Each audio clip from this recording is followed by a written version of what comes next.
ಎಲ್ಲರಿಗೂ ಮೈ ಜ್ಯೋತಿಷ್ಯಾಲಯಕ್ಕೆ ಸ್ವಾಗತ ಸುಸ್ವಾಗತ.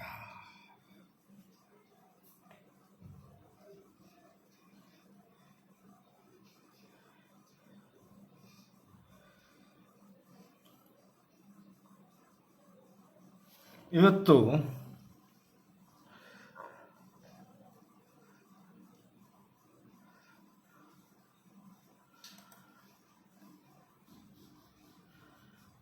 ಸುರೇಶ್ ಅನ್ನೋರ ಜಾತಕದ ವಿಶ್ಲೇಷಣೆ ಮಾಡೋಣ. ಸ್ವಲ್ಪ ವಿಚಿತ್ರ ಇದೆ ಜಾತಕ ಇದು. ಸುರೇಶ್ ಪುರುಷ, 2 ಏಪ್ರಿಲ್ 1975, 5 ಗಂಟೆ 45 ನಿಮಿಷ. ಇಳಕಲಲ್ಲಿ ಜನನ. ಮೂಲಾ ನಕ್ಷತ್ರ, 3ನೇ ಪಾದ, ಧನುರಾಶಿ, ಕನ್ಯಾ ಲಗ್ನ. ಮೂಲಾದ 1 ಮತ್ತು 2ನೇ ಪಾದ ಮಾತ್ರ ಗಂಡ ಮೂಲ ನಕ್ಷತ್ರ.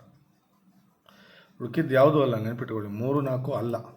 ನೀವು ಅಪ್ಪಿತಪ್ಪಿ ನಾನು ಗಂಡು ಮೂಲ ನಕ್ಷತ್ರ ಹುಟ್ಟಿನಂತ ತಿಳ್ಕೊಳ್ಳೋದು ಭಾವನೆ ಬೇಡ. ಸರಿನಾ? ನೋಡಿ ಸುರೇಶ್ ಅವರೇ, ನೀವು ಆಲ್ರೆಡಿ ಕಲಿತಾ ಇದ್ದೀರಾ. ಈಗ 1 ನೀವು, 2 ನಿಮ್ಮ ವ್ಯವಹಾರ, 3 ಪರಾಕ್ರಮ, 4 ನಿಮ್ಮ ತಾಯಿ ಹಾಗೂ ಪ್ರಾಪರ್ಟಿ, 5 ವಿದ್ಯೆ, 6 ಕಷ್ಟ, 7 ದಾಂಪತ್ಯ, 8 ಶತ್ರು, 9 ಭಾಗ್ಯ, 10 ಕೆಲಸ, 11 ಲಾಭ, 12 ವಿದೇಶಿ ಪ್ರಯಾಣ. ಯಾವುದೇ ಗ್ರಹ ಇರಲಿ, 0 to 6 ಆಗಲಿ, 24 to 29 ಆಗಲಿ ಇದ್ರೆ ಲಾಭ ಕೊಡಲ್ಲ. 6ರಿಂದ 24 ಇರಬೇಕು. ಕರೆಕ್ಟಾ? 1, 4, 7, 10 ಕೇಂದ್ರ ಆದರೆ 2 ದಿನೇಶ, 11 ಲಾಭೇಶ. 1, 5, 9 ತ್ರಿಕೋಣ ಆದರೆ 6, 8, 12 ಭಾರಿ ಕೆಟ್ಟ ಸ್ಥಾನಗಳು. ನೋಡಿ, ಕನ್ಯಾ ಲಗ್ನದ ಯೋಗಕಾರಕ ಗ್ರಹ ಬುಧ.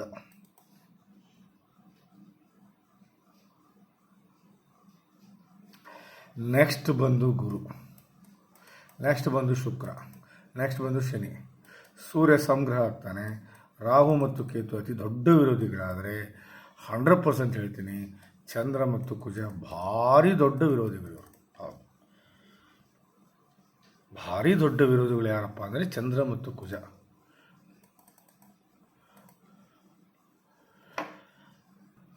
ನೋಡಿ, ಇದು ವಕ್ರಗತಿ. ಯಾವುದು ಇದು? ಇದು ಉಚ್ಚ, ಇದು ನೀಚ, ಇದು ಅಸ್ತಂಗತ.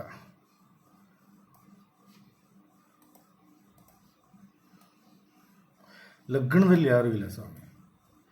ಅಪ್ಪಿತಪ್ಪಿ ಶನಿ ಏನಾದರೂ ಇಲ್ಲಿ ಬರಲಿಲ್ಲ ಅಂದಿದ್ರೆ, ಇಲ್ಲಿ ಶನಿ ಏನಾದರೂ 10ನೇ ಮನೆಗೆ ಬರಲಿಲ್ಲ ಅಂದಿದ್ರೆ 100% ಹೇಳ್ತೀನಿ ನಿಮಗೆ ವಾಸುಕಿ ಕಾಳಸರ್ಪದೋಷ ಆಗ್ತಿತ್ತು. ವಾಸುಕಿ ಕಾಳಸರ್ಪದೋಷ ಭಾರಿ ಕೆಟ್ಟ ದೋಷ ಅದು. ಜೀವನದಲ್ಲಿ ಏನನ್ನೂ ಸಾಧನೆ ಮಾಡೋಕ್ಕೆ ಬಿಡಲ್ಲ, ಏನನ್ನೂ ಸಾಧನೆ ಮಾಡೋಕ್ಕೆ ಬಿಡಲ್ಲ. ಆದರೂ ಸುರೇಶ್ ಅವರೇ, ನಾನು ನಿಮ್ಗೆ ಕ್ಲಿಯರ್ ಕಟ್ಟಾಗಿ ಹೇಳ್ತೀನಿ, 3ನೇ ಮನೆಯಲ್ಲಿ ರಾಹು ಏನಾದರೂ ನೀಚನಾದರೆ, 9ನೇ ಭಾವದಲ್ಲಿ ಕೇತು ನೀಚ ಆಗ್ತಾನೆ. ದಯವಿಟ್ಟು ರಾಹು ಕೇತು ಶಾಂತಿ ನೀವು ಪ್ರತಿ ವರ್ಷ ಮಾಡಿಕೊಳ್ಳಿಲ್ಲ ಅಂದರೆ ಅಲ್ಪ ಆಯು ಹಾಗೂ ಎಲ್ಲ ಲಕ್ಷಣಗಳು ಕಾಣ್ತಾವೆ. ಪುನೀತ್ ರಾಜ್ಕುಮಾರ್ದು ಹಿಂಗೆ ಇತ್ತು ಜಾತಕ. ಆದರೆ ಉಲ್ಟಾ ಏನಪ್ಪ ಅಂದರೆ ಅವರು ಮೀನ ಲಗ್ನ ಇದ್ದರು. ಏನಿದ್ರು? ಮೀನ ಲಗ್ನ ಇದ್ದರು. ಸೊ ದಯವಿಟ್ಟು ನನ್ನ ಮಾತನ್ನು ಕೇಳಿ. ರಾಹು ದಶೆ ಆಗಲಿ ಕೇತು ದಶೆ ಆಗಲಿ ಒಳ್ಳೆಯದಲ್ಲ. ನಮಗೆ ಜೀವನ ಭಾಳ ನರಕ ಅನುಭವಿಸ್ಬಿಡ್ತೀರ. ಹೌದು, ದಯವಿಟ್ಟು ನನ್ನ ಮಾತನ್ನು ಕೇಳಿ. ದಯವಿಟ್ಟು ರಾಹು ಕೇತು ಶಾಂತಿಯನ್ನು ಪ್ರತಿ ವರ್ಷ ಮಾಡಿಕೊಡಿ. ಸಿಂಪಲ್ ರೀ. 450 ರೂಪಾಯಿ ಕೊಟ್ಟರೆ ಕುಕ್ಕೆ ಸುಬ್ರಹ್ಮಣ್ಯದಲ್ಲಿ 450 ರೂಪಾಯಿ ಕೊಟ್ಟರೆ ಕಣ್ಣು ಮುಚ್ಚಿ 2 ತಾಸಲ್ಲಿ ರಾಹು ಕೇತು ಶಾಂತಿ ಆಗಿಬಿಡುತ್ತೆ. ಹೌದು, ದಯವಿಟ್ಟು ಮಾಡ್ಕೊಳ್ಳಿ ಅಂತ ಹೇಳ್ತಾ, ನೆಕ್ಸ್ಟ್ ಚಂದ್ರ ಒಳ್ಳೆಯದಲ್ಲ ರೀ. 4ನೇ ಭಾವದಲ್ಲಿ ವಿರೋಧಿ ಅವನು. ಕನ್ಯಾ ಲಗ್ನದ ಅತಿ ದೊಡ್ಡ ವಿರೋಧಿ ಯಾರು? ಕುಜ ಮತ್ತು ಚಂದ್ರ. ನೋಡಿ, ಕುಜ 4ನೇ ಮನೆಯಲ್ಲಿ, 5ನೇ ಮನೆಯಲ್ಲಿ ಚಂದ್ರ, 4ನೇ ಮನೆಯಲ್ಲಿ ಕುಜ, 5ನೇ ಮನೆಯಲ್ಲಿ. ಒಳ್ಳೆಯದಲ್ಲ ರೀ. ಭಾಳ ಹುಮ್ಮತನಕ್ಕೆ ಬೀಳ್ತೀರ ನೀವು. ವಿಪರೀತ ಹಠವಾದಿ. ಅದೇ ರೀತಿ ಜಿಪುಂಡ್ರು ಹೌದು. ನಾವು ಅನ್ನೆಸೆಸರಿ ದುಡ್ಡು ಖರ್ಚು ಮಾಡಲ್ಲ. ನಾವು ಇಂಪಾಸಿಬಲ್ ಬಿಡಿ. ವೇಸ್ಟ್ ಮಾಡಲ್ಲ ದುಡ್ಡು. ಅದೇ ರೀತಿ 4ನೇ ಮನೆಯಲ್ಲಿ ಚಂದ್ರ ಒಳ್ಳೆಯದಲ್ಲ, ಮನೆಯಲ್ಲಿ ನೆಮ್ಮದಿ ಹಾಳಾಗುತ್ತೆ, ತಾಯಿ ಪೀಡಿತರಾಗ್ತಾಳೆ, ಮನೆಯಲ್ಲಿ ಇರೋ ಹೆಣ್ಮಕ್ಳು ಪೀಡಿತರಾಗ್ತಾರೆ. ಕನ್ಯಾ ಲಗ್ನಕ್ಕೆ 4ನೇ ಮನೆಯಲ್ಲಿ ಚಂದ್ರ ಬಂದರೆ ಮನೆಯಲ್ಲಿರೋ ಹೆಣ್ಣು ಮಕ್ಕಳು ಪೀಡಿತರಾಗ್ತಾರೆ, ಮಾನಸಿಕ ಹಿಂಸೆ, ಮನೆಯಲ್ಲಿ ನೆಮ್ಮದಿ ಇರಲ್ಲ.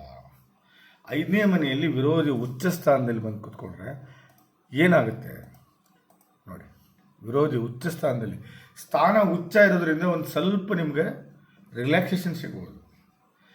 1 ವಿದ್ಯೆ ಕಡಿಮೆ ಆಗ್ಬೋದು, 2 ದಾಂಪತ್ಯದಲ್ಲಿ ವಿರಸ ಇರ್ಬೋದು, 3 ಸೆಕ್ಸಲ್ಲಿ ಇಂಟ್ರೆಸ್ಟ್ ಇಲ್ಲದೇ ಇರ್ಬೋದು, 4 ಮಕ್ಕಳಿಂದ ವಿಪರೀತ ಪೀಡಿತರಾಗ್ಬೋದು, 5 ಹೊಟ್ಟೆಯಲ್ಲಿ ಏನಾದರೂ ಒಂದು ತೊಂದರೆ ಕಾಣಿಸ್ಬೋದು. ನಾನು ಓಪನ್ ಹೇಳ್ತಾ ಇದ್ದೀನಿ, ರಾಹು ಕೇತು ಚಂದ್ರ ಕುಜ ಈ 4 ಗ್ರಹಗಳ ಶಾಂತಿ ಬಹಳ ಇಂಪಾರ್ಟೆಂಟು. ಹೌದು, ದಯವಿಟ್ಟು ಮಾಡ್ಕೊಳ್ಳಿ. ದ ಬ್ಯೂಟಿ ಆಫ್ ದಿಸ್ ಜಾತಕ ನೋಡಿ, 7ನೇ ಭಾವದಲ್ಲಿ ಸೂರ್ಯ, ಬುಧ, ಗುರು. ಇಲ್ಲಿ ಗುರು ಅಸ್ತಾಗಿದ್ದಾನೆ. ದಯವಿಟ್ಟು ತಾವು ಆಲ್ರೆಡಿ ಹೇಳಿದ್ರಿ ನನಗೆ 7 ಕ್ಯಾರೆಟ್ ಹಾಕ್ಕೊಳ್ಳಿ. ಎಷ್ಟು? 7 ಕ್ಯಾರೆಟ್ ಪುಷ್ಯರಾಗ ಹಾಕ್ಕೊಂಡಿದ್ದ ಕರೆ ಆದರೆ ಇಲ್ಲಿ 1 ಯೋಗ ಬರುತ್ತೆ. ಯಾವುದು? ಹಂಸ ಮಹಾಪುರುಷ ರಾಜಯೋಗ. ಹಂಸ ಮಹಾಪುರುಷ ರಾಜಯೋಗ.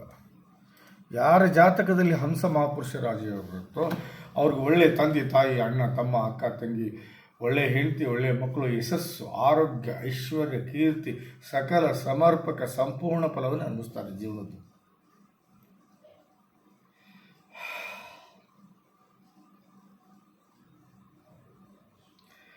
ಏಳು ಕ್ಯಾರೆಟ್ ಪುಷ್ಯರಾಗ ಹಾಕ್ಕೊಂಡ್ರೆ ಮಾತ್ರ 7 carrot 3.5 sorry sir, it's impossible. 3.5 ಬಗ್ಗಲ್ಲ ಅವನು ಗುರು. ನೋಡಿ, ಗುರುನಿಂದ ಹಂಸ, ಕುಜನಿಂದ ರುಚಿಕ, ಶನಿಯಿಂದ ಸಸ, ಶುಕ್ರನಿಂದ ಮಾಲವ್ಯ, ಬುಧನಿಂದ ಭದ್ರ. 5 ಪಂಚಮಹಾಪುರುಷ ರಾಜಯೋಗಗಳು ಆಗ್ತವೆ. ಈ 5 ಪಂಚಮಹಾಪುರುಷ ರಾಜಯೋಗಗಳು ಯಾರಿಗಿರ್ತಾವೆ ಅವರು ವಿಶೇಷತೆ. ಅವರು ಸ್ವಲ್ಪ ಹಂಸ ಮಹಾಪುರುಷ ರಾಜಯೋಗದವರು ಆಲ್ಮೋಸ್ಟ್ ಆಲ್ ಅವ್ರ ಕ್ಯಾರೆಕ್ಟರ್ ಭಾಳ ಚೆನ್ನಾಗಿರುತ್ತೆ. ಅವರ ಸನ್ನಡತೆ, ಅವರ ದೇವರ ಕಡೆ ಭಾಳ ಒಲವಿರುತ್ತೆ.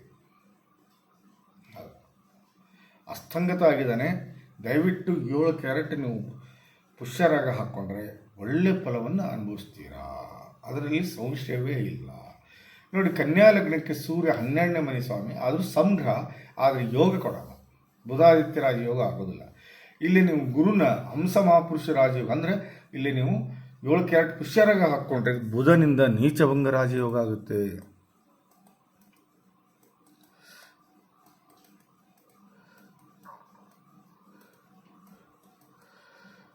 ಏಳನೇ ಮನೆಯಲ್ಲಿ ನೀಚಭಂಗ ರಾಜಯೋಗ ಅಂದರೆ ಭಾಳ ಒಳ್ಳೆಯದು ಸರ್. ಸೋರ್ಸ್ ಆಫ್ ಇನ್ಕಮ್ ಭಾಳ ಇರ್ತದೆ. ದುಡ್ಡಿಗೆ ಏನಿರ್ತಲ್ಲ ಇದು ಇಲ್ಲ, ಕಾಯಂ ಬರ್ತಿರ್ತದೆ. ಆದರೆ 2 ಡಿಗ್ರಿ ಇದ್ದಾನೆ ಯಾರೋ ಬುಧ. ದಯವಿಟ್ಟು ಒಂದು 7 ಕ್ಯಾರೆಟ್ ಪಚ್ಚೆ ಹಾಕ್ಕೊಳ್ಳಿ. ಬರೀ 7 ಕ್ಯಾರೆಟ್ ಪಚ್ಚೆ ಹಾಕ್ಕೊಂಡ್ರೆ ನಡೆಯಲ್ಲ. 7 ಕ್ಯಾರೆಟ್ ಪುಷ್ಯರಾಗ ಹಾಕ್ಕೊಂಡು ಪಚ್ಚೆ ಹಾಕ್ಕೊಳ್ಳಿ. ಮೊದಲು ಪುಷ್ಯರಾಗ ಹಾಕ್ಕೊಳ್ಳಿ, ಆಮೇಲೆ ಪಚ್ಚೆ ಹಾಕ್ಕೊಳ್ಳಿ. ಅಂದಾಗ ನೀಚಭಂಗ ರಾಜಯೋಗ ಜನರು ಕರೆಕ್ಟಾಗಿ ಆ್ಯಕ್ಟಿವೇಟ್ ಆಗುತ್ತೆ. ನೀವು ಕಣ್ಣು ಮುಚ್ಚಿ 100% ಪೊಲಿಟಿಕಲ್ ಲೈಫ್ ಸ್ಟಾರ್ಟ್ ಮಾಡ್ಬೋದು. ಪಾಲಿಟಿಕ್ಸ್ ಭಾಳ ಚೆನ್ನಾಗಿ ಉಳಿಯುತ್ತೆ. ಇಲ್ಲ ಸರ್ಕಾರಿ ಕಾಂಟ್ರಾಕ್ಟರ್ ಆಗ್ಬೋದು, ಇಲ್ಲ ಸರ್ಕಾರಿ ನೌಕರಿಯಲ್ಲಿ ಇದಿರೋ ಏನೋ ನನಗೆ ಗೊತ್ತಿಲ್ಲ. ಒಟ್ಟಿನಲ್ಲಿ ಒಳ್ಳೆ ಸ್ಥಾನದಲ್ಲಿ ಇದ್ದೀರ, ಇದು ಮಾತ್ರ ಹೇಳಬಲ್ಲೆ ನಾನು.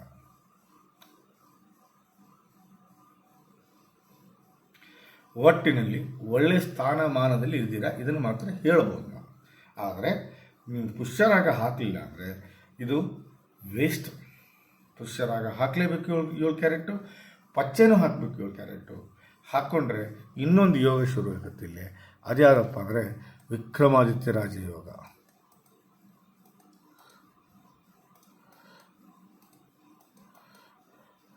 ನೋಡಿ,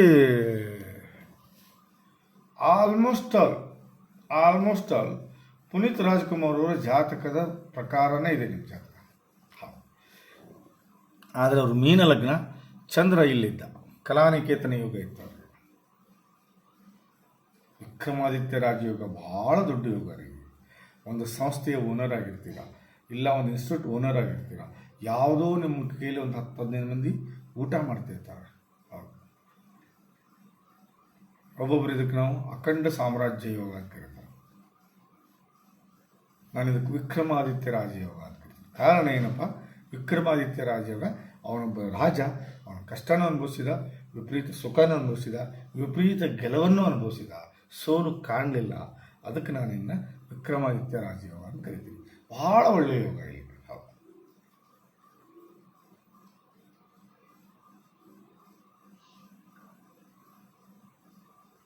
ಇನ್ನೊಂದು ಯೋಗ ಬರುತ್ತೆ ಇಲ್ಲಿ, ಯಾವುದಪ್ಪ ಅಂದರೆ ಬುಧ ಗುರುನ ಯುತಿಯನ್ನು ಚಾಣಕ್ಯ ಯೋಗ ಅಂತ ಕರಿತೇವೆ.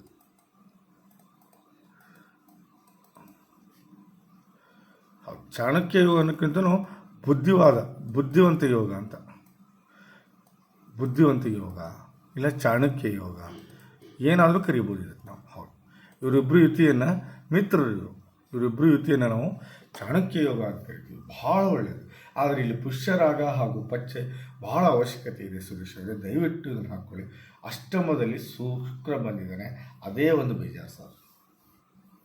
ಅಷ್ಟಮದಲ್ಲಿ ಶುಕ್ರ ಬಂದರೆ ಏನಾಗುತ್ತೆ? ಸಿಂಪಲ್ ಹೇಳ್ತೀನಿ ನೋಡಿ, ಅನ್ನೆಸೆಸರಿ ನೀವು ಯಾರಿಗೂ ಜಾಮೀನು ಆಗಬೇಡಿ, ಅನ್ನೆಸೆಸರಿ ನೀವು ಯಾರಿಗೂ ದುಡ್ಡು ಕೊಡಬೇಡಿ, ಅನ್ನೆಸೆಸರಿ ಬೇರೆ ಹೆಣ್ಮಕ್ಳು ಸವಾಸ ಮಾಡಬೇಡಿ. 100% ಪ್ರಾಬ್ಲಮ್ ಅನುಭವಿಸ್ತೀರಿ. ಶುಕ್ರ ಅಷ್ಟಮದಲ್ಲಿ ಬಂದರೆ ಹೆಣ್ಣಿನಿಂದ ಇಲ್ಲ ದುಡ್ಡಿನಿಂದ ತೊಂದರೆ ಅಂಕರು ಗ್ಯಾರಂಟಿ.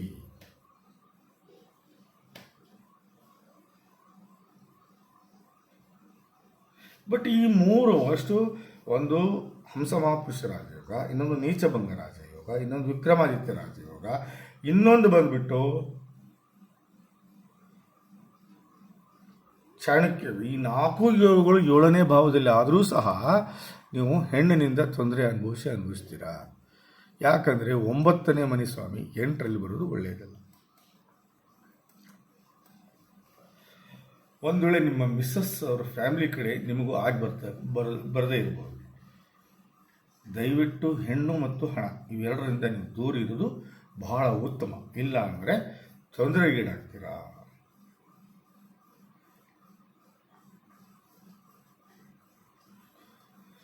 ಪುಷ್ಯರಾಗ ಹಾಗೂ ಪಚ್ಚೆಯನ್ನು ನೀವು ಯೂಸ್ ಮಾಡಿದ್ದಕ್ಕಾದ್ರೆ 100% ಒಳ್ಳೆ ಫಲವನ್ನು ಪಡಿತೀರಾ. ನೀಚಭಂಗ ರಾಜಯೋಗ ಕಡಿಮೆ ಸರ್, ಭಾಳ ರೇರು. ನೀಚಭಂಗ ರಾಜಯೋಗ ಆಗೋದು ಬಹಳ ರೇರು. ಅಪ್ಪಿತಪ್ಪಿ ಶನಿ ಏನಾದರೂ ಇಲ್ಲಿ ಇದ್ದಿದ್ರೆ ಕೇತು ನಾಟನೇ ನಡೀತಿರ್ಲಿಲ್ಲ. ಇಂಪಾಸಿಬಲ್.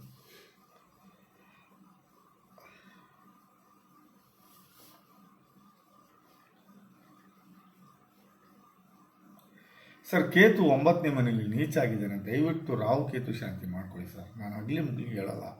ಯಾಕಂದರೆ 9ನೇ ಮನೆಯಲ್ಲಿ ನೀಚ ಗ್ರಹಗಳು ಇರಬಾರ್ದು. ಅಲ್ಪ ಆಯು ಆಗ್ತಾರೆ, ಜೀವನದಲ್ಲಿ ಸಿಕ್ಕಾಪಟ್ಟೆ ಕಷ್ಟ ಅನುಭವಿಸ್ತಾರೆ. ನೋಡಿ, 5ನೇ ಮನೆ ಸ್ವಾಮಿ ಯಾರು? ಶನಿ. 18 ಡಿಗ್ರಿ 10ರಲ್ಲಿದ್ದಾನೆ. ಸೂಪರ್ ಸರ್ ಇದು. ನಾನು ಯಾವಾಗಲೂ ಹೇಳ್ತೀನಿ, ಶನಿ ಲೇಟೆಸ್ಟು, ಪರ್ಫೆಕ್ಟು, ಪರ್ಮನೆಂಟು ಅಂತ. ಹೌದು, ಎಕ್ಸ್ಟ್ರಾ ಆರ್ಡಿನರಿ. 10ನೇ ಮನೆಯಲ್ಲಿ ಮಾತ್ರ ಎಕ್ಸ್ಟ್ರಾ ಆರ್ಡಿನರಿ ಅಂದರೆ ಎಕ್ಸ್ಟ್ರಾ ಆರ್ಡಿನರಿ. ಇವತ್ತು ಚಂದ್ರನಿಂದ ಮನೆಯಲ್ಲಿ ನೆಮ್ಮದಿ ಏನಾದರೂ ಇದೆ ಅಂದರೆ ಅದಕ್ಕೆ ಕಾರಣ ಇವನೇ. ಬನ್ನಿ ತೋರಿಸ್ತೀನಿ ಯಾಕಂತ. ನೋಡಿ, ಯಾವುದೇ ಗ್ರಹ ಇರಲಿ, ಅದು ಕೆಟ್ಟ ಗ್ರಹ, ಅದ್ರ ಮೇಲೆ ಯೋಗಕಾರಕ ಗ್ರಹಗಳ ದೃಷ್ಟಿ ಆದರೆ ಅದು ಅಷ್ಟು ಎಫೆಕ್ಟ್ ಮಾಡಲ್ಲ ಅನ್ನೋಕ್ಕೆ ಇದೇ ಒಂದು ಕಾರಣ. ನೋಡಿ, ಶನಿ 3 ವಿದೇಶಿ ಪ್ರಯಾಣ ಪ್ಲಸ್. ನೋಡಿ, ಶನಿ ನಿಮ್ಮನ್ನು 10ರಲ್ಲಿ ಒಳ್ಳೆ ಕೆಲಸ ಕೊಡ್ತಾನೆ, 12ರಲ್ಲಿ ವಿದೇಶಿ ಪ್ರಯಾಣಕ್ಕೆ ಹೋಗಿ ಬರ್ಬೋದು ನೀವು. ಅದರಲ್ಲಿ 4ನೇ ಮನೆಯಲ್ಲಿರೋ ಚಂದ್ರನ ಆಗುವ ಎಲ್ಲ ಕೆಟ್ಟ ಫಲವನ್ನು ರಿಮೂವ್ ಮಾಡೋದಲ್ಲದೆ ನಿಮ್ಮ 7ನೇ ಭಾವದಲ್ಲಿ ದಾಂಪತ್ಯ ಭಾಳ ಚೆನ್ನಾಗಿರ್ತಾನೆ.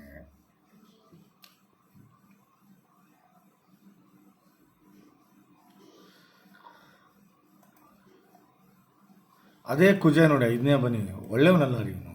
ಸೀದಾ ಶುಕ್ರನೇ ನೋಡ್ತಾನೆ. ಅದಾದಮೇಲೆ ನಿಮ್ಮ 11ನೇ ಭಾವ ನೋಡ್ತಾನೆ. ಅದಾದ್ಮೇಲೆ 12ನೇ. ಏನಾದರೂ ಹಾಸ್ಪಿಟಲೈಸ್ ಆಗಿದ್ದೀರಾ ಅಥವಾ ರೋಗ ರುಜಿನಗಳು ಬರ್ತಾ ಇದ್ದಾವೆ ಅಂದರೆ ಕುಜನಿಂದನೇ ಕಾರಣ. 5 ಮತ್ತು 8 ಮತ್ತು 11 ಮತ್ತು 12 ಈ ಎಲ್ಲ ಜಾಗವನ್ನು ಡ್ಯಾಮೇಜ್ ಮಾಡ್ತಾನೆ ಯಾರು? ಕುಜ. ಹಾಗಾಗಿ ತಮ್ಮಲ್ಲಿ ಕಳಕಳಿಯ ವಿನಂತಿ ಏನಪ್ಪ ಅಂದರೆ, ಗುರು ನೋಡಿ ನಿಮ್ಮ ಅನನ್ಯ ಭಾವ ನೋಡ್ತಾನೆ, ಆಮೇಲೆ ನಿಮ್ಮನ್ನು ನೋಡ್ತಾನೆ, ಆಮೇಲೆ ರಾಹು ನೋಡ್ತಾನೆ. ಈ ರಾಹುನಿಂದ ಏನಾದರೂ ತೊಂದರೆ ಆಗಿಲ್ಲಪ್ಪ ಅನ್ನೋ ಕಾರಣ ಗುರು. ಪುಷ್ಯರಾಗ ಭಾಳ ಇಂಪಾರ್ಟೆಂಟು, ನೆನಪಿರಲಿ. ಪುಷ್ಯರಾಗ ಭಾಳ ಇಂಪಾರ್ಟೆಂಟು, ಪಚ್ಚೆನೂ ಭಾಳ ಇಂಪಾರ್ಟೆಂಟ್ ನಿಮಗೆ ಜೀವನದಲ್ಲಿ. 7 ಕ್ಯಾರೆಟು, ಇದೊಂದು 7 ಕ್ಯಾರೆಟ್ ಹಾಕಲೇಬೇಕು ನೀವು. ಶನಿ ಅಂಕರು ಭಾರಿ ಚಲೋ ಇದೆ, ಭಾರಿ ಒಳ್ಳೆ ಜಾಗದಲ್ಲಿದೆ. ಬನ್ನಿ ನೋಡೋಣ ಏನೇನು ಮಾಡ್ಕೋಬೇಕು, ಏನೇನು ಮಾಡಬಾರ್ದು. ರಾಹು ಕೇತು ಈ ಗ್ರಹಗಳ ಶಾಂತಿ ಆಗಲೇಬೇಕು. ಕುಜ, ಚಂದ್ರ ಹಾಗೂ ಶುಕ್ರ ಈ 5 ಗ್ರಹಗಳ ಶಾಂತಿ ಆಗಬೇಕು. ಪ್ಲಸ್ 7 ಕ್ಯಾರೆಟು ಪುಷ್ಯರಾಗ ಹಾಕಬೇಕು, 7 ಕ್ಯಾರೆಟು ಪಚ್ಚೆ ಹಾಕಬೇಕು ಅಂತ ಹೇಳ್ತಾ ಈ ಜಾತಕದ ವಿಶ್ಲೇಷಣೆ ಮುಗಿಸೋಕ್ಕಿಂತ ಮುಂಚೆ ಇನ್ನೂ 2 ಸಣ್ಣ ಜಾತಕ ಇದ್ದಾವೆ. ಯಾವ ಪಾವು ನವಮಾಶ ಮತ್ತು ದಶಮಾಶ ನೋಡಲೇಬೇಕು, ತಪ್ಪಾಗುತ್ತೆ.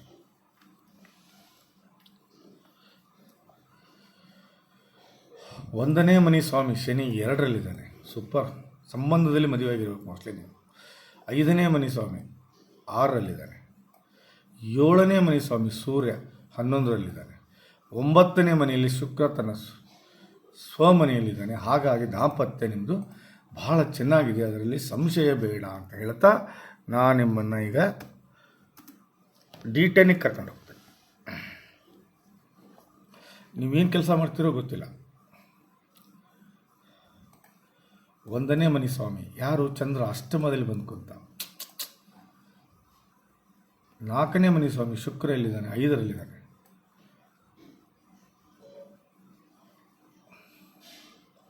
10ನೇ ಮನೆ ಸ್ವಾಮಿ ಯಾರು? ಕುಜ 12ರಲ್ಲಿದ್ದಾನೆ. ಅಷ್ಟು ಹೇಳ್ಕೊಳ್ಳೋಷ್ಟು ನಿಮ್ಮ ಕೆಲಸ ನನಗೆ ಗೊತ್ತಿಲ್ಲ ಸ್ವಾಮಿ. ಆಸ್ತಿ ಇರಬೇಕು, ಪ್ರಾಪರ್ಟೀಸು ನನಗೆ ಗೊತ್ತಿಲ್ಲ, ನೀವು ಹೇಳಬೇಕು ಫೋನ್ ಮಾಡಿ ನನಗೆ, ಅಂದರೆ ಗೊತ್ತಾಗುತ್ತೆ. ಈಗ ನೀವು ಸದ್ಯದಲ್ಲಿ ರಾಹು ದಶೆಯಲ್ಲಿದ್ದೀರ. ನಾನು ಓಪನ್ನಾಗಿ ಹೇಳ್ತಾ ಇದ್ದೀನಿ ಸ್ವಾಮಿ, this is the very bad time for you. ನೆನ್ಪಿಟ್ಕೊಂಡು ಏನು ಬೇಕಾದಾಗ್ಬೋದಾ ಈ ಟೈಮಲ್ಲಿ. ರಾಹು ದಶೆಯಲ್ಲಿ, ಕೇತು ಭುಕ್ತಿಯಲ್ಲಿ ಏನು ಬೇಕಾದಾಗ್ಬೋದು. ದಯವಿಟ್ಟು ತಾವು ಬಿಟ್ಟು ರಾಹು, ಕೇತು, ಶುಕ್ರ ಹಾಗೂ ಚಂದ್ರ ಕುಜ ಶಾಂತಿ ಮಾಡ್ಕೊಳ್ಳಿ. 4 ಯೋಗಗಳಿದ್ದಾವೆ. ಯಾವ್ಯಾವು? ಒಂದು ವಿಕ್ರಮಾದಿತ್ಯ ರಾಜಯೋಗ, ಒಂದು ವಿಕ್ರಮಾದಿತ್ಯ, ಇನ್ನೊಂದು ಹಂಸ, ಇನ್ನೊಂದು ಚಾಣಕ್ಯ, ಇನ್ನೊಂದು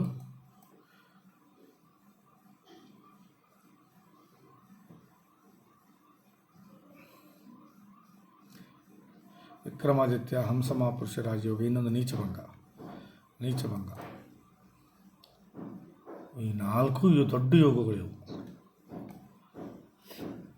ಆದರೆ ರಾಹು ಮತ್ತು ಕೇತು, ಶುಕ್ರ, ಚಂದ್ರ ಹಾಗೂ ಕುಜ ಈ 4 ಗ್ರಹಗಳ 5 ಗ್ರಹಗಳ ಶಾಂತಿ ನೀವು ಮಾಡ್ಕೊಳ್ಳಿಲ್ಲ ಅಂದರೆ 100% ಕೇತು ಆ್ಯಕ್ಟಿವೇಟ್ ಆಗ್ತಾರೆ. ಯಾಕಂದರೆ ಶುಕ್ರ 8ನೇ ಭಾವದಲ್ಲಿ ಇರೋದ್ರಿಂದ. ಸೊ ದಯವಿಟ್ಟು 4 ಜನಕ್ಕೆ ಶೇರ್ ಮಾಡಿ, ನನ್ನ ಯೂಟ್ಯೂಬ್ ಚಾನಲನ್ನು ಸಬ್ಸ್ಕ್ರೈಬ್ ಮಾಡಿ, ಹಾಗೂ ದಯವಿಟ್ಟು 4 ಜನಕ್ಕೆ ಶೇರ್ ಮಾಡಿ ಅಂತ ಹೇಳ್ತಾ ಈ ಜಾತಕದ ವಿಶ್ಲೇಷಣೆ ಮುಗಿಸ್ತಾ ಇದ್ದೀನಿ. ನಮಸ್ಕಾರ.